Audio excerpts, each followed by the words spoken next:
Hello, Robbie Wong here. Going to play one more game with this historic best of 3 mono blue tempo splash white for Staggering Insight. We've made one adjustment from the last 9 videos of the season that ends in November, and we've added the flip land.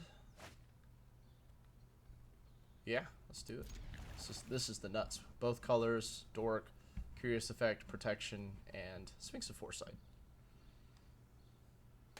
It's like the super nuts because we didn't have Sphinx of Foresight when this was legal and standard, and we didn't have Staggering Insight.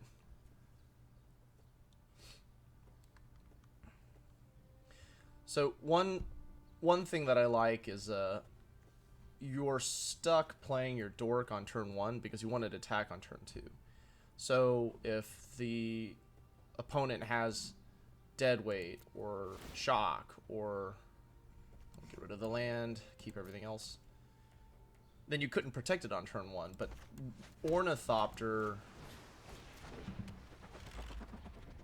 allows you to go land, leave up protection spells, so you're pretty much covered all the way from the very beginning. And if this is okay, so this is like betting a lot of money on. Let's do the safe thing. We keep shields up here, and we still draw the card, and we have the third land for Staggering Insight. I draw this Lofty Denial.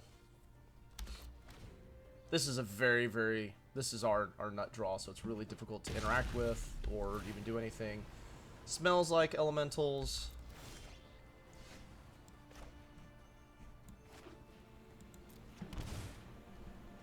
There's a chance that we could have risked that, like play Staggering Insight, try and draw the non-pain land, but I'm fine with this. Looks like we would have hit the non-pain land. Play backup Ornithopter. These aren't the colors for Edict effects, but I think if opponent manages to board wipe everything, then Sphinx of Foresight is the next hope, not Ornithopter 2.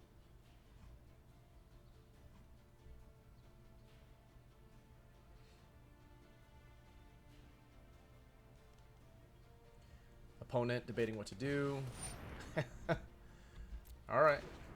This is out of Anger of the Gods range. So now they could go Growth Spiral or Explore. Nope.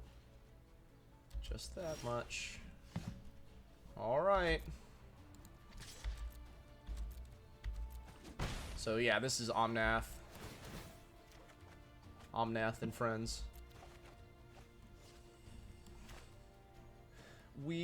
Next turn is the Omanth turn, so I'm going to leave up Lofty Denial. I'm going to play this Siren Stormtamer to make her clock a little faster. Next turn we have a debate about whether we want to land Sphinx of Foresight and just leave Dive Down up.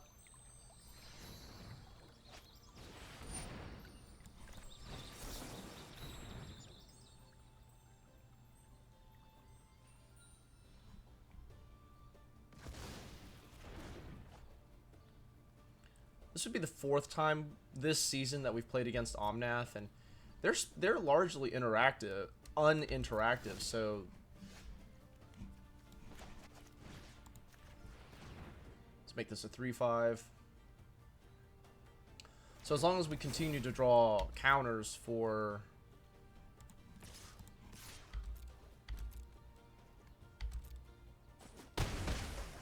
like a future Omanth, and drawing 3 or 4 cards a turn is a great place to be.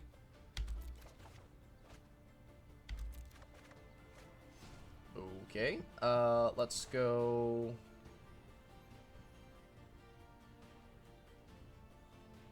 land, and I'm gonna go ahead and play Sphinx. So they get 2 more draws, and we're shields down, so if they have a way to kill this, they can kill it, but at 5 toughness, I don't think that's likely to happen. Alright. So they're 1 mana short of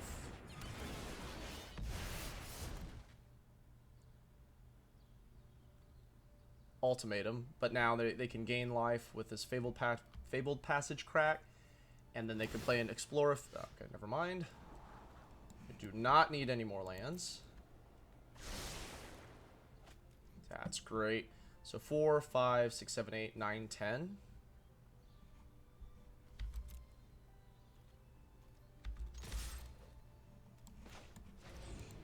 Mutate onto... let's do this guy. This is where the lifelink's at.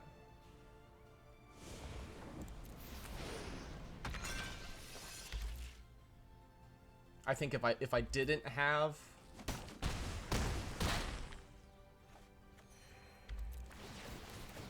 Staggering Insight, I would have put it on this Ornithopter.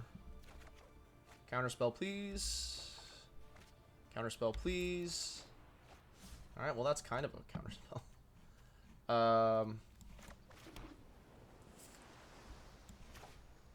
Yeah, this gives us 2 counters, 4 lethal threats, and a spell pierce.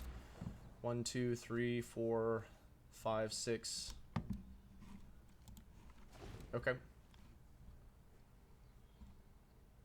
They crack this for 1, 2, 3, 4, 5, 6, plus a land drop. So they need to make a land drop to be able to cast Genesis Ultimatum, and then I think it's still spell pierceable.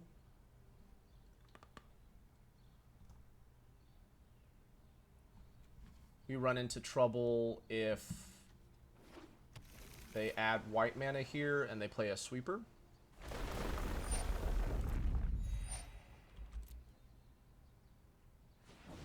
Okay, not white mana. Alright, so now they have 2 white mana available if they want to board wipe. But then our follow-up is Sea-Dasher. Terror of the Peaks. Okay, can't do anything about that, so good on you. Burrow, that's great too. Buff their life total back up to 8.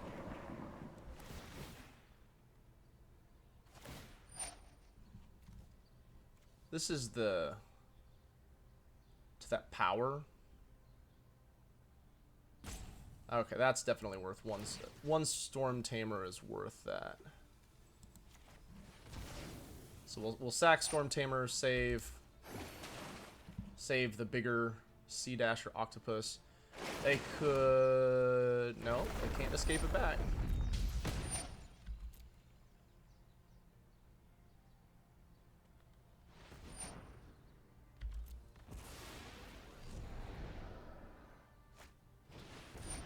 Yikes.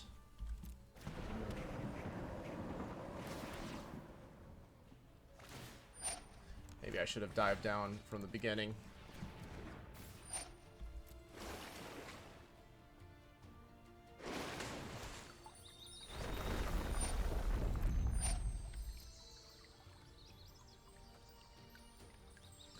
Actually, you know what? In hindsight, I think I should have used the other Stormtamer the second time to not double down, but then I can force a chump block here, cast that, and then kill take their Terror of the Peaks off the table. So they could crack that fetch land and be at 5 cards in graveyard.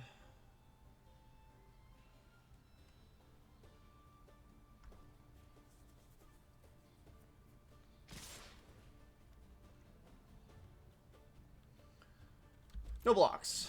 Stormtamer is on stop the next Terror of the Peaks. Do not need another land. We really want another dive down. That's what we're wanting to make up for my choice there. All right, let's swing with the team. They'll block something here. And we'll Sea-Dasher on too. Really?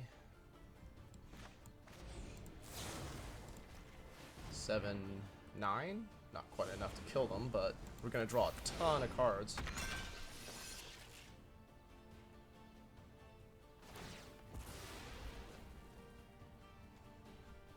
What is this?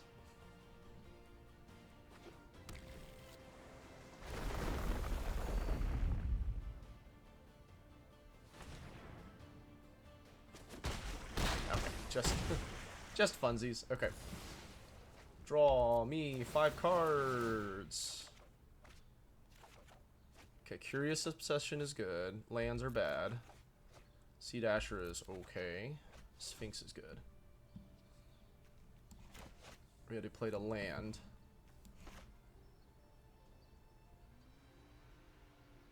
Play second lethal threat. Leave up Spell Pierce.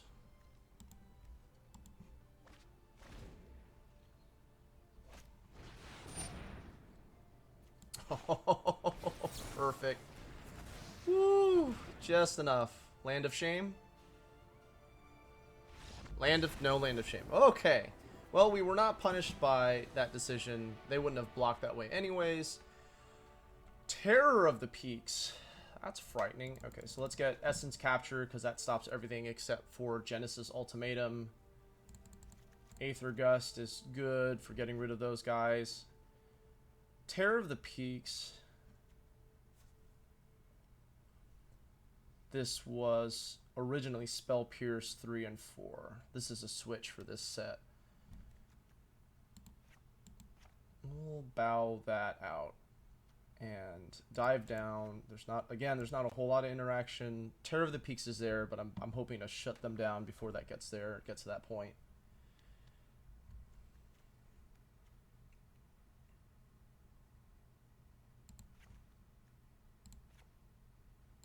Okay. So Aether Gust tags everything, but is temporary. Lofty Denial can tag everything, but until they get a bunch of mana up, and then Essence Capture stops the other 75% of their deck, which is the creatures. Any discussion for Entrancing Melody? No. Grafdigger's Cage stops Genesis Ultimatum, but I don't think it's better than what we have left in the deck. Let's roll. Cliss.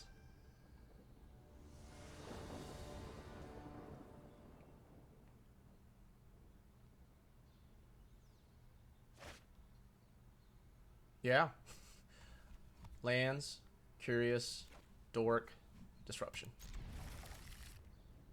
And we want to lead on Spectral Sailor because A, this is flash and avoids sorcery speed removal, but B, Stormtamer is interaction. Here comes the ramp. Oh, never mind. Spectral Sailor and an Ornithopter. Actually, you know what? Oh, we don't have that, do we? No, let's do... If we... Alright, this is what I want to do. I want a Curious Obsession. I was arguing with myself about whether we use the Sea-Dasher Octopus or the Curious Obsession, but we can still be mana efficient this way. There's no dive downs, so... And while Spell Pierce...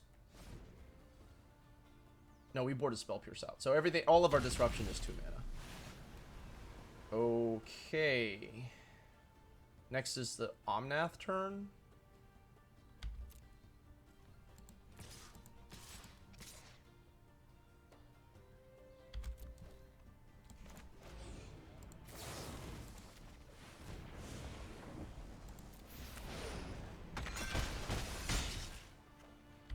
Let's get the card draw now, and then we'll start holding up things. I also wanted to hit the other land drop. The Lofty Denial, this is the Omanth turn, so they get a chance to stick it, but then we also have Aether Gust to send it back, and they have to make the land drop now and then play Omanth. And that is incredibly good fortune for us.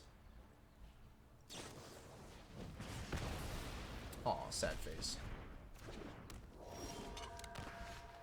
Okay, so I think we leave up Disruption.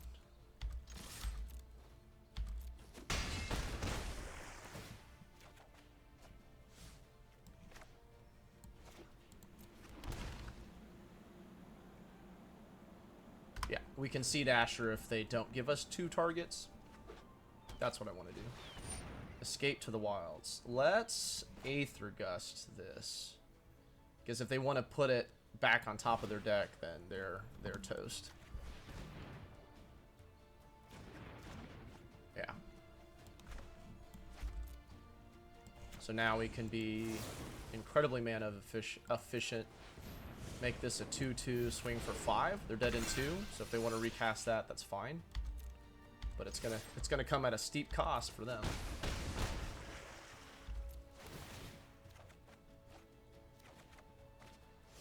Yeah, see now we feels good. Feels like in control the entire time, even on the draw.